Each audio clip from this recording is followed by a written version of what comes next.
All right. Sorry that first part took so long. I was hoping the whole thing would be a lot shorter, but so what I'm going to do, I think the rest of it I'm going to break into two parts, make them shorter. So first off, all right, here we go. Fossils and petrification. So fossils and anything that's fossilized or petrified, it's basically the same thing. Here's how it works. You get something and it gets buried. It can either be in dirt or in water, but water has to be involved at some point, and also some kind of mineral. For the most part, usually it's silica. So what happens is the thing will sit in the water and that's got silica in it, and over time it absorbs the water and the silica, and the silica replaces the organic matter, and then at the end of it you end up with bone or stone. So whatever it is turns to stone slowly over time. Okay, and according to the evolutionists, that can take thousands or millions of years. But I'm going to show you a few different things that shows that's not true. But the process of fossilization or petrification, that is how it works. And you can test it yourself. All you need to do is get like a bucket, put some water in there, and then put a bunch of white glue in there. Mix it up. You definitely want some glue in there. I mean, you want to get some glue in there. And then you take a sponge, you put it in there, squeeze it a few times so it absorbs all that water and glue mix. And then you squeeze it out and you set it out. And when it dries, it'll be hard as a rock. And the reason is because the soap, I mean the glue, is absorbed by the sponge, and it doesn't replace any material, but the process is similar, but that's what would happen. Okay, so and definitely over a very long period of time, regardless, something would be fossilized or petrified because if it was buried, moisture, unless it was like buried in the desert, moisture does get in the ground, and given enough time and the presence of at least the proper kind of mineral, and like I say, for the most part, that's silica. That's what happens. So now the thing about it is, does it really take a whole bunch of time? So let's take a look at a few things here. This is a fossilized hat. Okay, it's if I remember correctly, it was from sometime in the 40s. They were able to date it. It's stone. It's a piece of stone, but it's a hat. Now, the dinosaurs weren't wearing hats, so it wasn't a dinosaur's hat. Obviously, it wasn't thousands of years old. It was very, like I said, it was the early 1900s. Yeah, 1940, something like that. And now here, look at this cowboy boot. Still got a foot and bone in it. All petrified, all turned to stone. Poor cowboy broken. His foot got ripped right off. It must have been a bad accident. So, by the stitching and by the maker's mark on the bottom of the boot, they were able to determine that this boot was brand new in 1965. That's not millions or thousands of years, is it? Not even hundreds of years, and it's turned to stone. The process does not take super, super long. That's a lie. This is a teddy bear, and it is also turned to stone. Here's that boot again. This petrified, oh, I love that. This is a petrified dog turned to stone, and just to be fair, here's the cat that's turned to stone. Now, we're going to look at a few different things, fossils, and see how interesting they are. That right there, that's a hummingbird, and the fossil is a bee. That's a pretty big bee, wouldn't you say? That is a cockroach. That cockroach happens to be 18 inches long. Just to let you know, for context, that's a big cockroach. That is a seashell. Now you know why Sally sells seashells down by the seashore. They're too big to take home. That was a turtle. I don't think it's a ninja or a mutant, but it was definitely a turtle. Could have been a teenager. Now look at this. On the right is a tarantula, and it is about the size of a human hand. On the left, you'll see a human hand next to a fossilized tarantula. Look at the size of that beast. Well, it's interesting, isn't it, that so far we've seen all these insects that are, or in this case, an arachnid, that are really, really big. Look at this one. And I'll tell you something. That's a dragonfly. And up on the right, that little black thing, that's a dragonfly. That's the size difference. The largest one, from what I read, the largest dragonfly, the wingspan was slightly over 3 feet.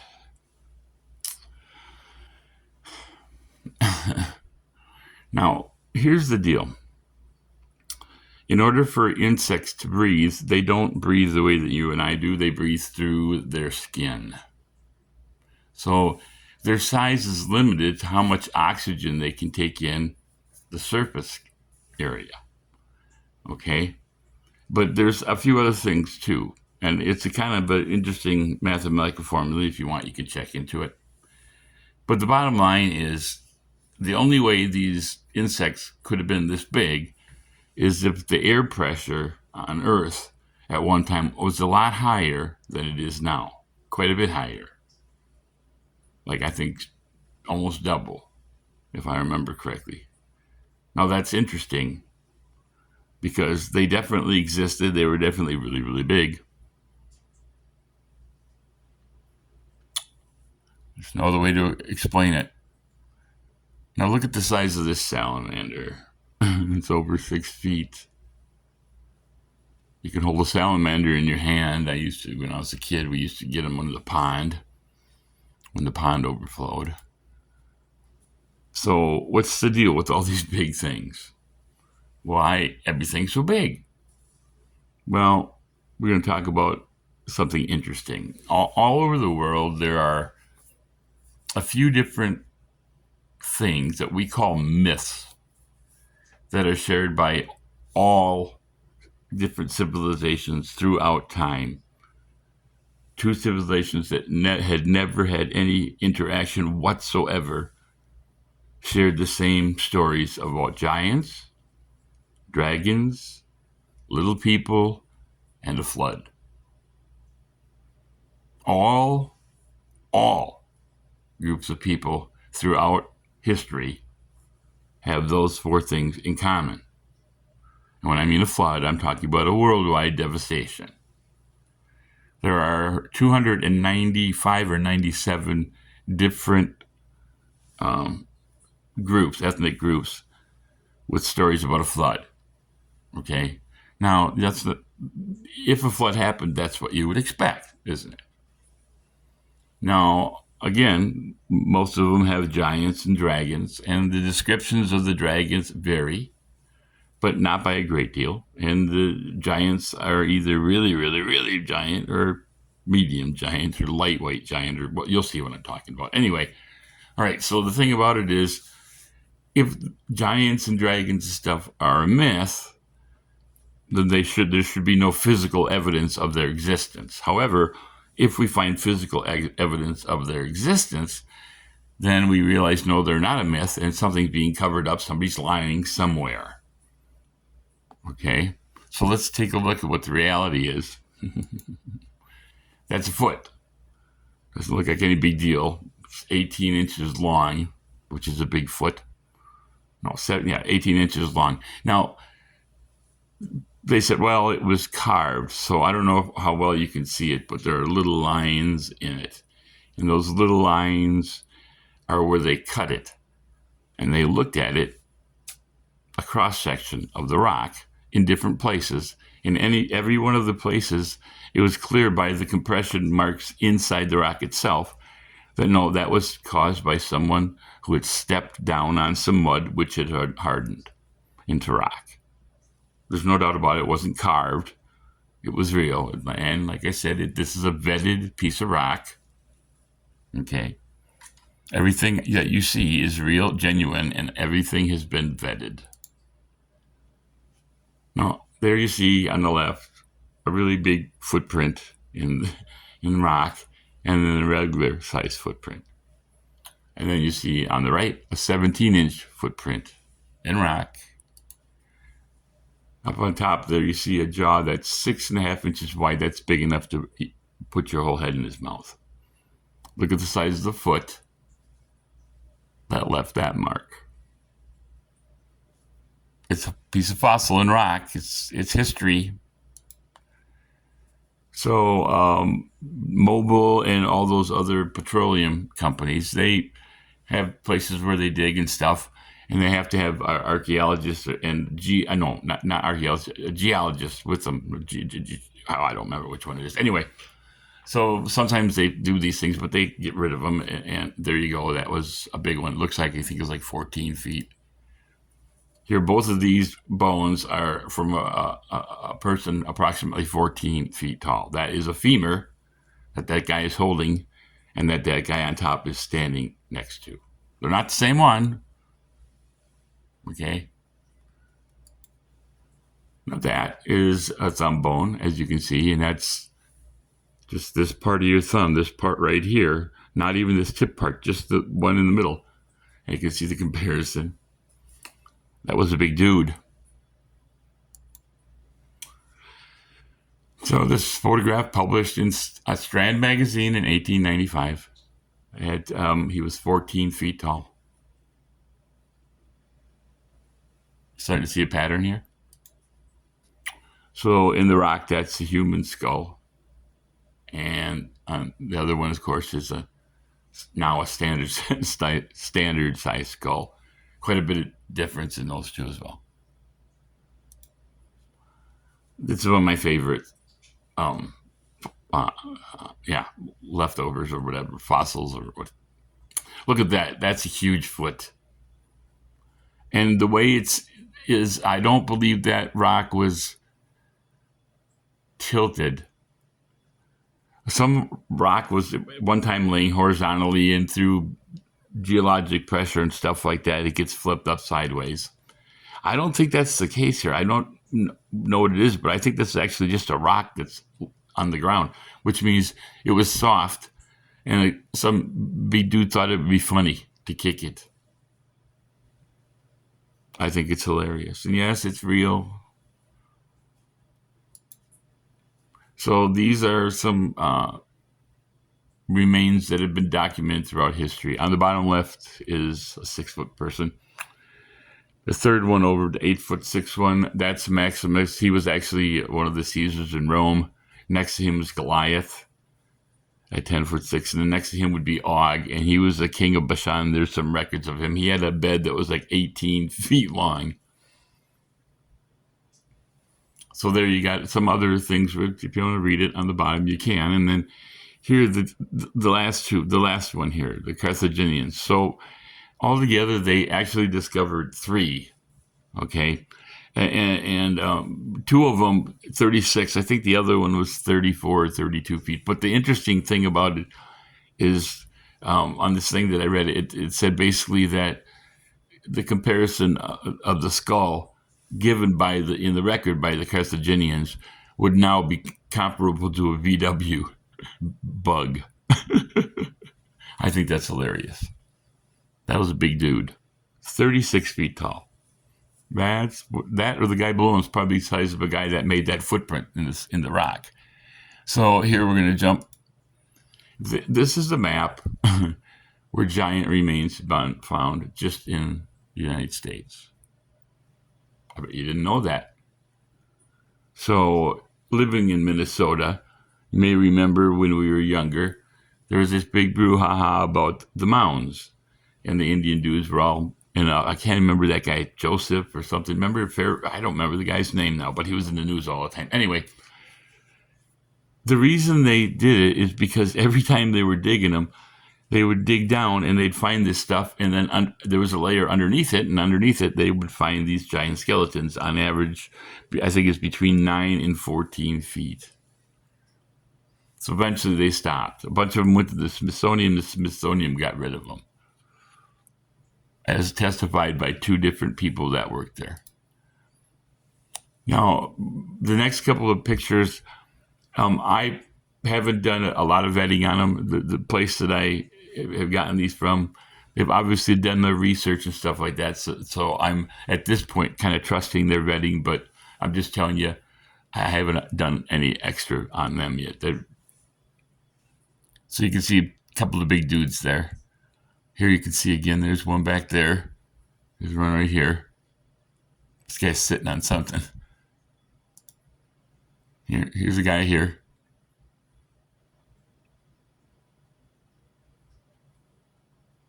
I know sometimes they look like they could be fake, but that's just because if you look, everything else looks the same way. That's just the age of these are really old pictures. Here you got a guy here. He's a pretty big dude.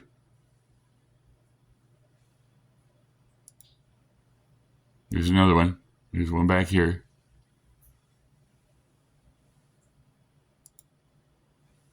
Look at the size of this one.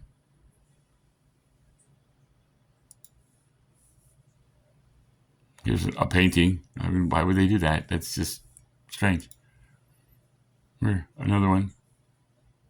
See, there's something weird back there. They haven't been able to identify that, so I thought, there's it.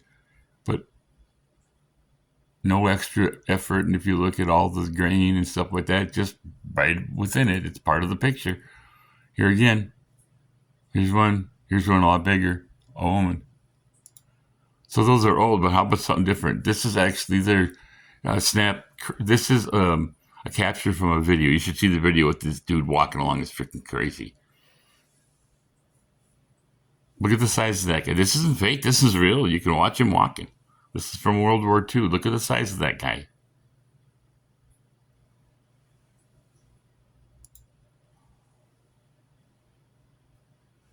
Interesting, huh? Now it's a little clearer, isn't it? Look at that guy. He's a pretty good sized guy. Look at the size of that dude. He looks like he's a good 9 feet, I'd say. That's a big lady.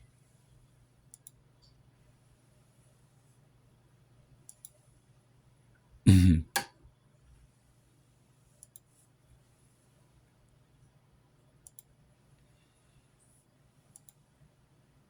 you starting to get it? It's not a myth.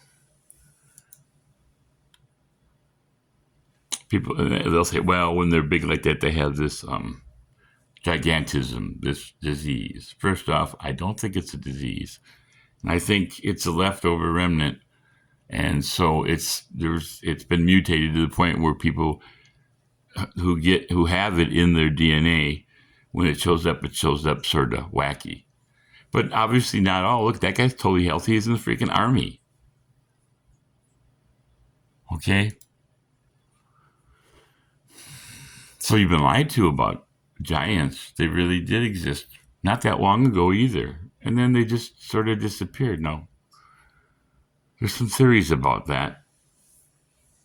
Well, we're not going to get into that now. But again, we're not going anywhere in depth on any of these things. This is quick stuff here. All right.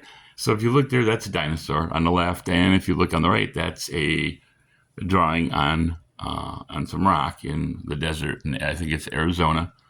It's a part of a preserve the government runs, and it's verified to be real. It's genuine. It's hundreds and hundreds of years old. Here's another one that's genuine, verified, and it's blowing fire out. That's nuts, right? That's got to be mythical. Well, we'll talk about that, but just a minute. Here you look, sorry, I don't know if you can see it, but there's a dinosaur there. The Romans are fighting. That was a mosaic discovered in Rome. Oh, here, this is interesting. So you see, we got here, these are dinosaur footprints, and these are human footprints. See the guys walking there. Except these are in stone, and so are these. And they took this layer here, and they lifted it up, and these tracks kept on going. Another, I think it was 12 pair. They lifted this up, and the dinosaur tracks kept on going. This is known for some of the best dinosaur tracks in the world, this place here. There are a lot of places, if you go to museums and there's a dinosaur and it's like there's a footprint on the thing, it's a real good chance that if it's a real one, it's cut from a rock from this place right here. They sold them. They're all over the place in museums all over the place. but not the human ones. They don't do that. Look at this. Again, man track, dino track right next to each other in the same layer of rock. This is my favorite one. Here you see a human footprint and a dinosaur footprint.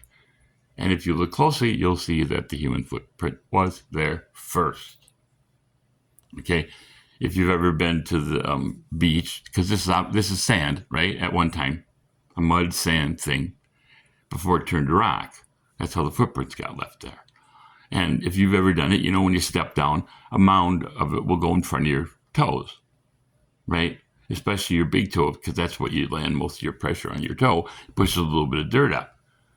Well, you'll see here along the front, right here. Now, if this human footprint had come by second, it would have smashed this down here. Instead of being raised up, that would be flat. Again, that's this part right here. So they say, well, wait a minute, is it real? Yeah, here. So they did some scans on it, and you'll notice as they scan the different layers through it, you'll see how it was scanned, how there's these different gray and stuff. And if you want, you can pause the video, and read over here. Lighter shades in the scan images indicate the highest density or more concentrated rock, the darker or lowest. Okay, all right. Here we see another one. Human toe, dino toe.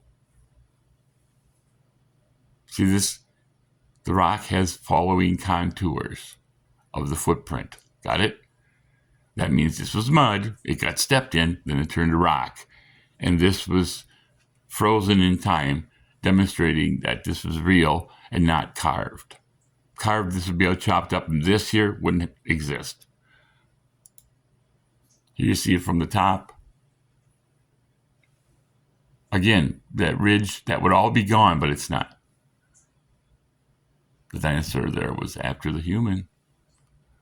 So they tell you that dinosaurs and humans didn't live together, that dinosaurs died 65 million years before humans showed up.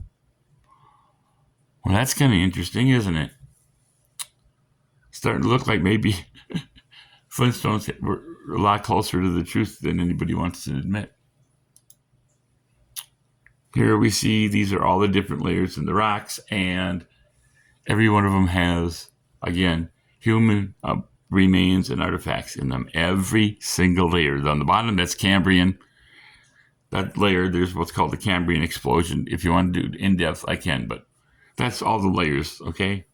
And human artifacts and bones and stuff found in every layer. So don't tell you any otherwise, because it's just a lie.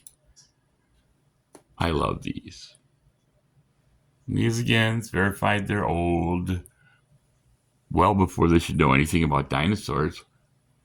Somebody made these. And the thing about it is, like, this dinosaur's got frills on its back, okay? Well, that's a kind of interesting snaky looking knife, isn't it? And then look at this one here. It's missing some legs and stuff. That one too, frills. Look at this one here.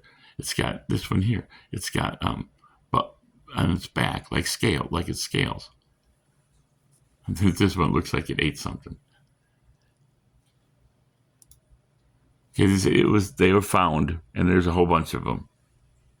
Okay, and they're old, verified, really old.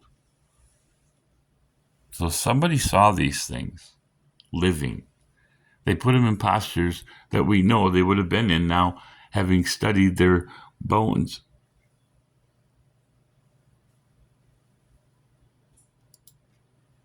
So this one here is really interesting. So up in the upper left, when we first discovered the bones, that's what we thought they looked like. And then they changed it in the upper right. Then they said, no, it looked like that. But then they found some cartilage, which is weird, in a tail. And they realized, no, the tail would have been straight out. Okay, so it took us from the time they were discovered, early in the 1800s, until recently, to determine this. And look we don't even have the skin right.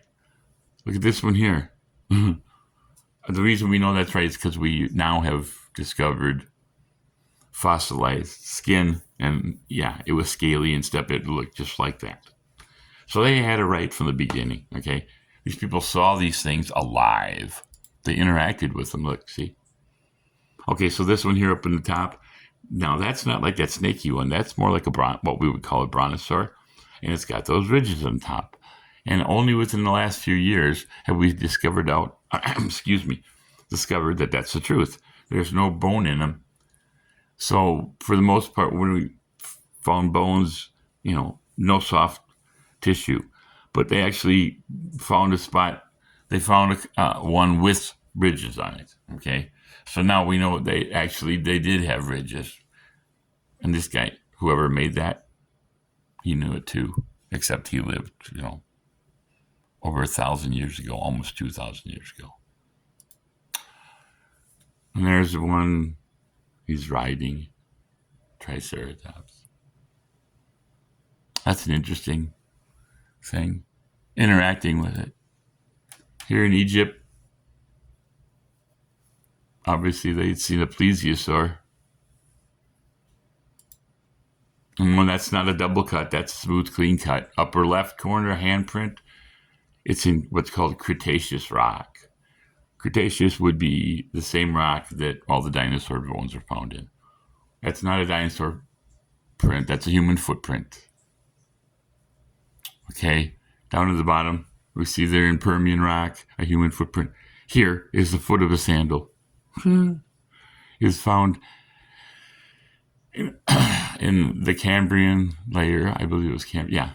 And the interesting thing is, if you notice the two little circles there and there, those are trilobites. So the person wearing that shoe, moccasin, whatever it was, stepped on a trilobite. Trilobites existed, according to the evolutionists, here. Okay? All this time, then all this time, right? We're above this, up here somewhere. Got it? No, sorry, we're above this, up here somewhere. Sorry. Okay? So we got this through the age of the dinosaurs. Got it? And this over here is breaking down the age of the dinosaurs. Sorry, I made a mistake there. Anyway, and so here, this apparently was way at the bottom, stepping on one of those things right there called a trilobite. Interesting, don't you think? Here it's close up of that hand. Look at this. This is Cretaceous stone, and hammer is clearly embedded in the stone. Interesting thing about this metal, it doesn't rust, and it's been treated somehow, and some chemicals in it that we can't put together now. Though I heard one report, or read one report, where it said that they believe that if they had a zero-G environment, they could replicate that, which I think is very interesting. So you can't tell me that dinosaurs used tools. I don't know, maybe they did. Here we got a bunch of rocks. These are called the Ica stones in Ica, Peru. There are over 10,000 of them. They have a bunch of really cool drawings on them. They were first reported in 1536 to the was king or queen of Spain. I don't remember if it was a king or a queen, but anyway, they were here, conquistadors. They were there, They were down there. They found them and they sent some home. So that's the first record that we have of them outside where they come from. And so this is what they look like close up, and you'll see they don't all have, some of them have a bunch of dirty drawings on them, for what I understand. I've never seen any of those, but about a third to a little bit more have dinosaurs and other interesting drawings on them. And here you'll see dinosaurs and different things. Here, a meat eater going after a guy. You see over here, one dude eating meat, another one eating plants, and the way we see them now. Up in the upper right corner, that's some interesting stuff because that's actually from a desert in Peru. I don't want to get into that. That's just more stuff. But here again, we see a guy riding it. Okay, another one on the other side, riding one. Interaction with the animal. Again, down at the bottom left here, we see ridges on the back of that animal that we didn't know existed until just recently. When I say recently, I think like the last 10, 15 years. Here's more of them. But so these are those other statues. Look at that one licking its back. I think that's funny. Upper left-hand corner, that is dinosaur scan. Okay, look at these. There you see human interaction. Look at this one here, like pets, which is interesting. This one eating a fish. This one here, more interaction, upper right. And yeah, these are all real. Dude riding a pterodactyl, that's so cool. And another guy riding a triceratops.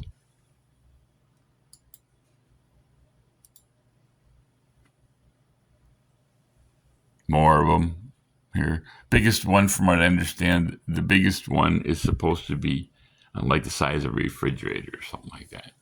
And they try to debunk them, say, well, no, they're recent, but no, they're not. And they're different styles, way too many for any one group to have done. There's way too many rocks for anything to, any way that could have happened. They're covered with a patina, which builds up over time. You can't fake it. And with all the things there, and like I said, there's a record of these rocks in 1536. Yeah, I think it was 1536, 30, something like that. Anyway, so we know they've existed a long time. That's all there is to it. Here, there's a dude doing brain surgery. See, here it is again, the skin on the back, and again, the scales, just like that. See that? Got the same kind of marking. They saw these things alive. There's one of those big rocks. That may even be the one. Look, 250 pounds plus. Okay. Plentiful. This guy, telescope. Look at this. He's looking through a telescope. There's what appears to be a comet. He's looking up at a bright star. And that's rock existed before the telescope was invented.